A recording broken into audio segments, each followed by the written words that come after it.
একটা নদীর ধারে থাকতো এক মা হাঁস আর তার ছানা। প্রতিদিন ভোরে তারা খেলতে বের হতো, কিন্তু চতুর শিয়াল লুকিয়ে এসে এক একটা হাঁসের বাচ্চা ধরে নিয়ে যেত।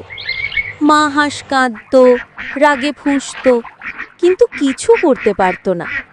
একদিন মা হাঁস বুদ্ধি করল। রাতে নদীর ধারে শিয়ালের জন্য ফাঁদ পাতল। বড় এক কলসে ভরে রাখল ঝালমরিচ, লঙ্কা গুঁড়ো আর কাঁটা। ওপরে সামান্য ভাত ছড়িয়ে রাখল, যেন শিয়ালের লোভ হয়। ভোরে শিয়াল এলো।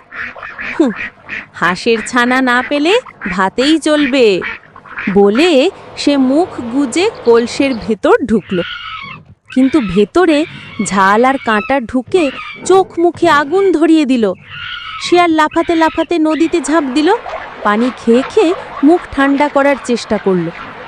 বনের সব প্রাণী হেসে গড়াগড়ি খেতে লাগলো।